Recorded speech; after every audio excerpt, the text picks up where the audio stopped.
Hey you guys, so in this video I'm going to be showing you how to do the ideal liquid to powder ratio that might help you if you're having trouble with this. So I'm just going to be showing you how I dip my brush into the monomer and how I dip it into the powder. And I use Tammy Taylor's practice sheets. I used them for my one-on-one classes in the past and it helped my students. And so hopefully if you guys like it, I will leave the link down below so that you can download it and print it out yourself. So here I'm just going to be showing you guys how I get a big bead, a medium bead, and then a small bead. So whenever I get a big bead, I put my brush into the liquid and I count to 1 and just run it over the side of the dapping dish. You can either tap it once or you can run it over the side and like count to 1 in your head whenever you want a big bead. So then you can see here I'm setting it onto the practice sheet and it just, smoothly just goes right into that little big circle. Into the big circle. So then whenever I go in and get a medium bead, I'm going to put my brush all the way into the dapping dish, and then I'm going to run it over the side of the dapping dish, and I'm going to count 1, 2 in my head, and then put it into the powder. Or you can tap it on the side of the dapping dish twice, and you can see I'm going to demonstrate that. And then you put it, into the powder. Whenever I put it into the powder, I usually bounce. I never drag my brush. I'll just set it in the powder and then get the bead that I want. If I want a big bead, I'll bounce. But if I'm getting a medium or small bead, I usually don't bounce the brush at all. Now, if you're going to get a small bead, then you put your brush all the way into the dapping dish and count 1, 2, 3 over the side of the dapping dish, or you can tap 1, 2, 3. And then whenever, the whole point of tapping or just gliding it on the side of the dapping dish is to get that extra monomer out, so that whenever you put your brush into the powder, it doesn't have too much liquid. And the longer that you count, or the more that you pat the brush, of course more liquid is coming out of the brush, so the smaller the bead will be. So now I'm going to show you guys how to do the same thing with a smaller brush. And this is just a brush from Amazon. I think I have the link down below in my description box, but if I don't, then I'll place it down there. It comes in a set of 2.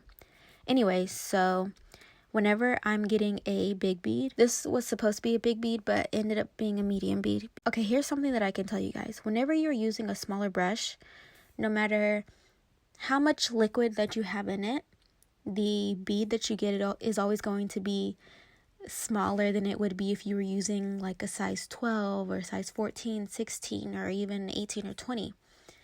So if this brush is a size 8, so that's pretty small. So if I want to get a big bead, I don't want that much liquid to come out of it. So you can see that's a pretty big bead. That's like a bead that I would use if I'm doing two bead method. So you can see that's a big bead that fits perfectly in there. But you guys saw, if you watch closely, I'll probably slow it down. If you watch closely, then you can see that I barely even counted a second on the dapping dish. Like I barely took any liquid out, because the smaller brushes don't hold as much liquid as the bigger brush does. If I want a really small bead, then I'm going to, hold it a little bit longer. And you see, I didn't even count to 3 and it still didn't even pick up that big of a bead. So you can just see the difference of using a size 12 brush and a size 8 brush. So now I'm just going to lay the practice sheet flat right here, and I'm going to do the same thing over again with the number 8 brush, in case I was doing it too fast the first time, or if I didn't explain it well enough. Again, I'm going to put my brush in there. We're going to start off with a big bead first.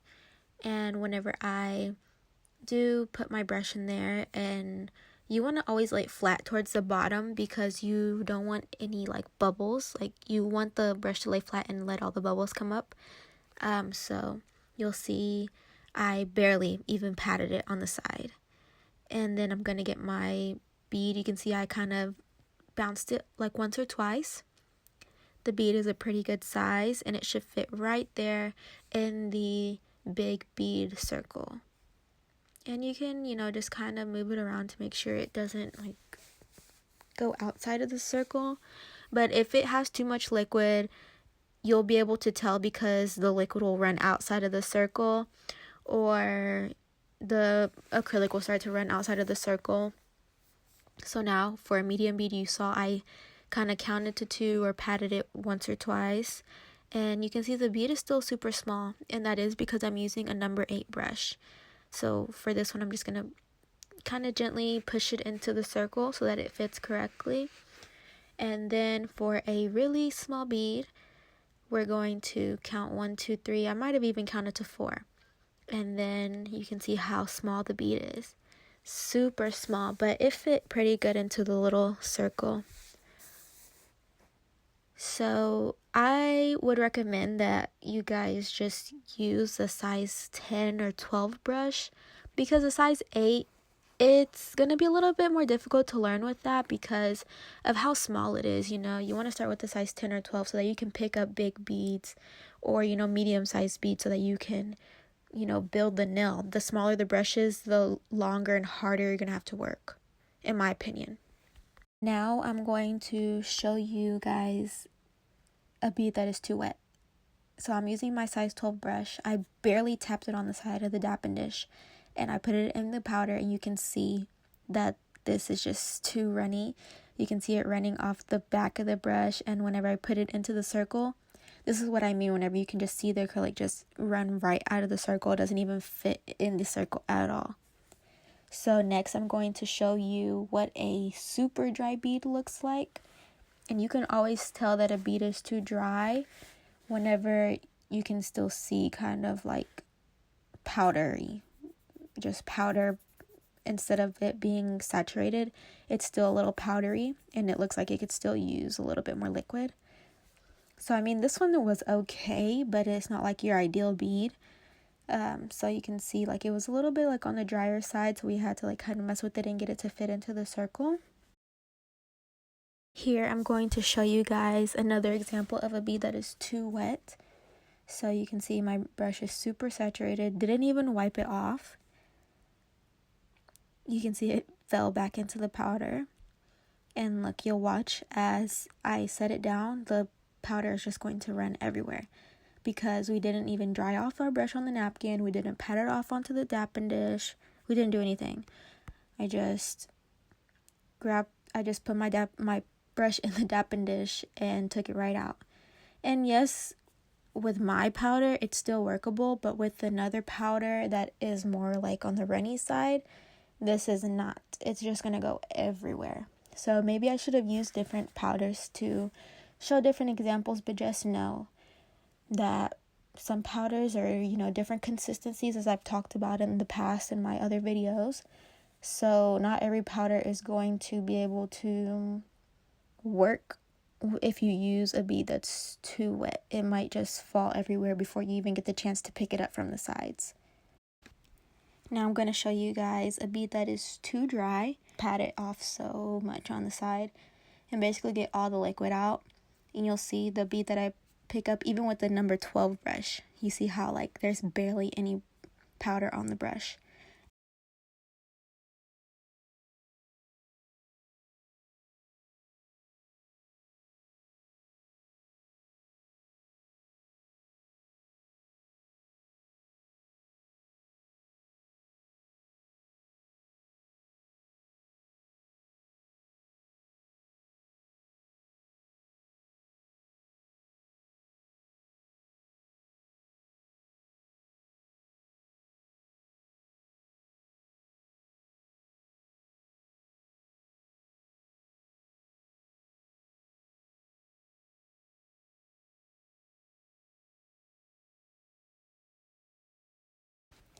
And finally, I'm going to give you an example of a regular bead.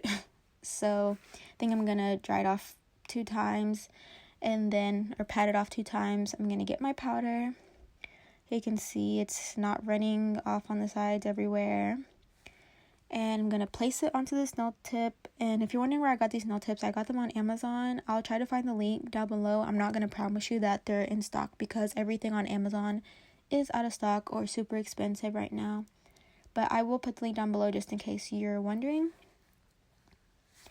And here I'm demonstrating that you need to use the belly of your brush to actually move the acrylic. A lot of times whenever I would do like my one-on-one classes, sometimes I would see my students trying to move the acrylic with just the tip of the bristles, and I would like show them an example. If I use the tip of my bristles, the acrylic's not going to move. I need to use the belly of my brush to get the acrylic to actually move down with me, especially if you're not working with a super runny powder. I would say that my powders are more on the not super dry, but I like my powders to be kind of like tough so that you can mold them, but also workable.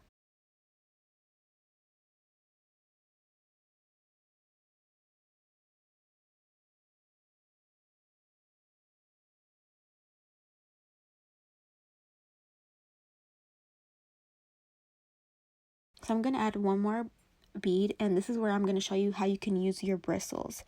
So if you're going to add a bead somewhere where you're lacking acrylic, get like a small bead like this and put it right there. You're going to get your brush wet after you tap it down. You're going to brush back, and then you're going to brush forward with the tips of your bristles on your brush. This is a time that you would use the tip of your brush or the top of the bristles or whatever you want to call it.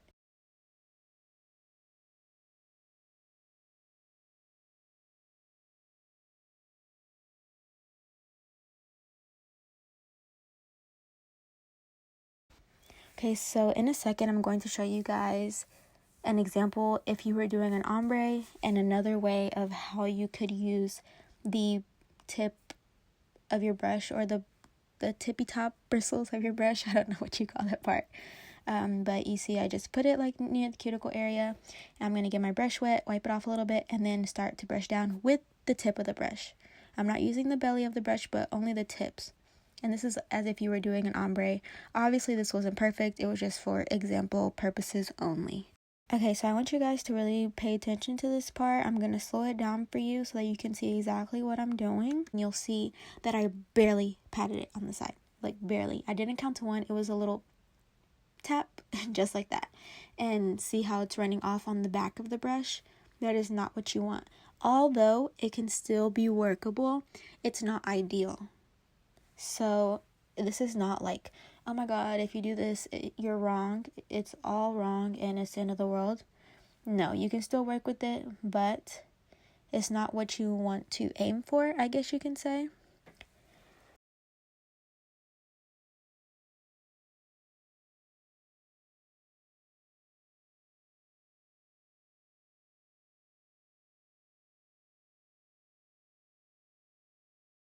Next, I'm going to show you a really dry bead. So you can see I'm just patting it off on the side and going really slow. And you see whenever I put it into the powder, I'm just patting and patting and patting. And this is what I was talking about. You'll be able to see that powderiness like around the bead. And if you put it down, it's still workable. Again, like it's still workable, but it's not ideal. And next, I'm going to show you how to get the ideal bead.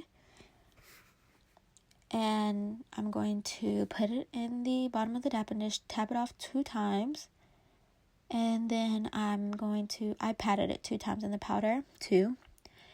And then you can see that it's not running off on the sides or the back of the brush. And you can see it's just melting, like, looks really buttery. And then that's all. That's really like what you want to aim for.